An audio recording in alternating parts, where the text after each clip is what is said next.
बहुत सालों पहले एक बादशाह होता था जो बहुत खुदाई के दावे करता था और जालिम भी बहुत था, अपनी आवाम पे जुल्म भी बहुत करता था। लेकिन अल्लाह ताला ने उसका अंजाम बड़ा बुरा रखा। पानी के बीच से जो रास्ता निकाला था अल्लाह ने, तो उसमें से हज़रत मूसा अलैहिस्सलाम और बाकी लोग तो चले गए, लेकिन उसकी फ़ौज गरक हो गई। अपनी फ़ौज के साथ वो उसी समंदर में गरक हो गया। आज भी फ़िरौन की बातें और फ़िरौन की चीज़ें, फ़िरौन के किस्से बड़े मशहूर हैं और उसकी मम्मी जो है आज भी म्यूज़ियम में सेव है और अल्लाह ताला ने उसको आज भी महफूज रखा हुआ है ताकि लोग उससे इबरत हासिल कर सकें और हज़रत मूसा अलैहिस्सलाम के उस किस्से से लोग इंस्पायर हों। लेकिन अगर देखा जाए अमली तौर पे, तो आज भी फ़िरौनियत ज़िंदा है। वो ज़िंदा कैसे है कि आज भी लोगों के सीनों में फ़िरौन कहीं ना कहीं छुपा हुआ बसा हुआ ज़रूर है। लोग उस पर अमल ज़रूर कर रहे हैं। आज देख लें, कोई बंदा गिर रहा हो तो उसको गिराने के लिए बड़े लोग आ जाते हैं। कोई बंदा डूब रहा हो तो उसको पकड़ने की बजाय, उसको सहारा देने की जगह बहुत लोग आगे आ जाते हैं कि उसको डूबता देखें। बहुत लोग आ जाते हैं कि उसको डुबा दें। हुक्मरान से ले के नीचे क्लर्क तक, हमें कहीं ना कहीं किसी न किसी इदारे में, किसी न किसी जगह पे आपको एक बंदा फ़िरौन बैठा हुआ ज़रूर दिखेगा। आप कहीं किसी जगह चले जाएं, आपका इंचार्ज हो, आपका सेठ हो, आपका बॉस हो या कोई भी बंदा हो, तो उसके अंदर कहीं ना कहीं आपको फ़िरौनियत झलकेगी।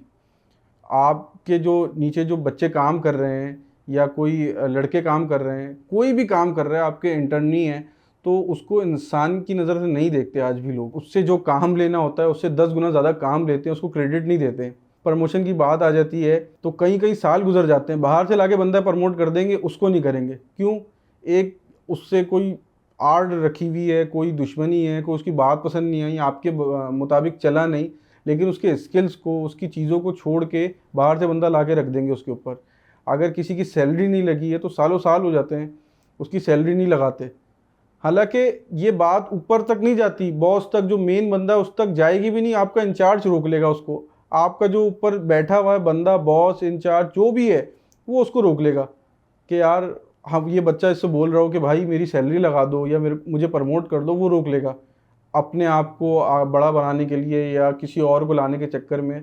तो इसको भी फ़िरौनियत बोलते हैं। अपने इदारों में चले जाएं तो आपको हर इदारे में, ख़ासकर गवर्नमेंट इदारों में, आपको एक ना एक फ़िरौन बंदा बैठा हुआ निकलेगा। अभी आपको मैं ताज़ा मिसाल देता हूँ कराची की। कराची में आजकल पानी की बहुत कमी हो रही है। जगह जगह पानी या तो आ नहीं रहा है या किसी जगह पानी बहुत ज़्यादा दे रहे हैं। अब आप ब्लॉक्स की बात कर लें, एक ब्लॉक में पानी आ रहा है, एक ब्लॉक में नहीं दे रहे हैं।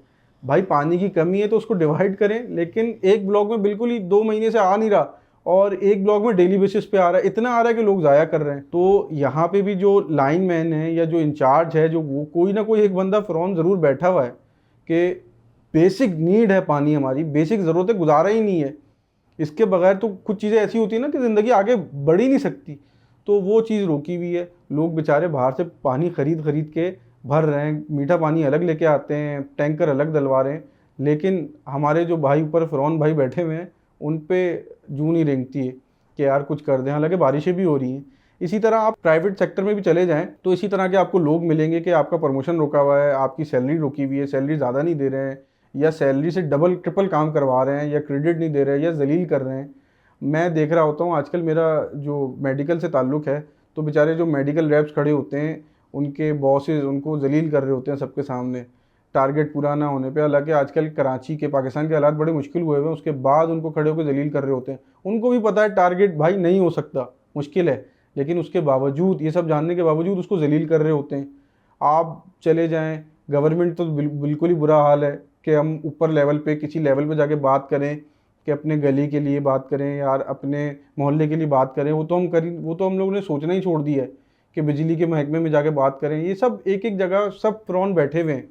तो इस हिसाब से मैं बोलता हूँ कि फ़िरौनियत आज भी ज़िंदा है और बोलना नहीं चाहिए, लेकिन लोगों ने बड़ी बड़ी दाढ़ियाँ रखी हुई हैं, दाढ़ियाँ सजाई हुई हैं, हुजूर पाक सल्लल्लाहु अलैहि वसल्लम की सुन्नत सजाई हुई है, उसके बाद ज़्यादती कर रहे हैं यार। उसके बाद उनको कुछ बोलो तो कहते हैं यार दाढ़ी पे बात ना करो। ठीक है, दाढ़ी पे बात नहीं करते, लेकिन आपको अगर हुजूर पाक सल्लल्लाहु अलैहि वसल्लम को, उनकी सुन्नत को रखना है तो भाई अपने दिल में रखो। वो दिल में रखाई जाती है। दाढ़ी रखी हुई है, बहुत माशाल्लाह बहुत अच्छी बात है, लेकिन उनकी सुन्नत को अगर ज़िंदा करना है तो दिल में रखो। अगर आपके दिल में हुजूर पाक सल्लल्लाहु अलैहि वसल्लम बसे हैं या उनकी सुन्नत है या 10%, बहुत ज़्यादा बोल रहा हूँ, 1% भी वो हैं, मैं मान ही नहीं सकता आपसे किसी से ज़्यादती हो जाए। मैं मान ही नहीं सकता कि आप किसी को कहीं रुला दें, किसी की परेशानी को अनदेखा कर दें। यार उन्होंने हमें जो जीना सिखाया है, उसके बाद आज हम क्या कर रहे हैं? लोगों के कामों में रोड़े अटका रहे हैं, लोगों को रोक रहे हैं। कोई परेशान होता है, किसी फैमिली से कोई डिस्टर्ब है, कोई कहीं बेचारा कहीं मजबूर है, कहीं पैसों के हाथों मजबूर है, तो उसकी परेशानियां छोड़ के उसी को जलील कर रहे हैं, उसी के कामों के हाथों में। तो हमें कुछ सोचना चाहिए। वैसे ही हमारा मुल्क इतना पीछे जा रहा है, इतना पीछे चला गया है, हम लोग ने उल्टी ट्रेन पकड़ ली है।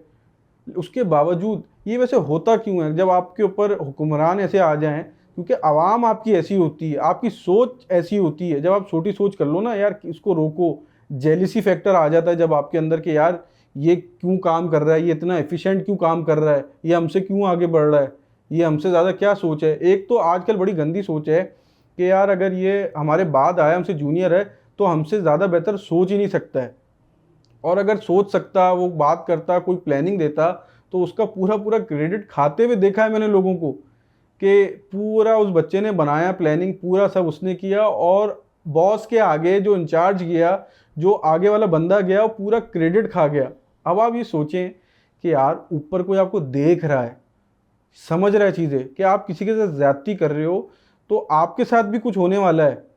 यार मैंने खुद देखा है, खुद समझा है मैंने इस चीज़ को कि लोग आगे नहीं बढ़ते। जो लोग ये ज्यादती कर रहे होते हैं ना, खड़े वहीं होते हैं, वहीं खड़े होकर वहीं ज्यादती कर रहे होते हैं, लेकिन अगर वो इर्द गिर्द देखे ना, ग्रो नहीं कर रहे होते। वो वहीं पे खड़े होंगे और वहीं दूसरों से ज्यादती करते हैं। वो बंदा जो बेचारा ज्यादती का शिकार, वो आगे बढ़ जाता है, अल्लाह ताला उसको कहीं ना कहीं पहुंचा देता है, लेकिन ये बंदा वहीं खड़ा होता है। अगर ये बात हम सोच लें कि यार अगर किसी का रिस्क हमसे अच्छा चला जाए, कुशादा हो जाए, तो हमारे रिस्क में कमी नहीं आएगी, तो हमारी फ़िरौनियत ही ख़त्म हो जाए, हमारी सोच ही ख़त्म हो जाए, और हम फ़िरौन को सिरे से ख़त्म कर दें। आज भी अगर फ़िरौन की लाश को देखा जाए तो उस पर गोश है अभी भी, और उस पर लोग रिसर्च कर रहे हैं तरह तरह से कैसा है। लेकिन देखने की बात है कि अल्लाह ताला ने इबरत के लिए रखा हुआ है, तो उससे हमको सीखें। हम आसपास हमने जो किया है उसको हम थोड़ा तब्दील करें, मेरी बातों से थोड़ा चेंज हों, थोड़ा सा सोचें। शायद आपके अंडर भी कोई लड़के काम कर रहे हों, तो उनको उनकी मजबूरियां समझें, उनकी चीज़ें समझें, और उनको मोटिवेट करें कि वो आगे बढ़ें। अल्लाह ताला हम सब पे रहम करे, हमारी सोच पे रहम करे। बाकी अपना और अपने आसपास वालों का ख्याल रखें। शुक्रिया।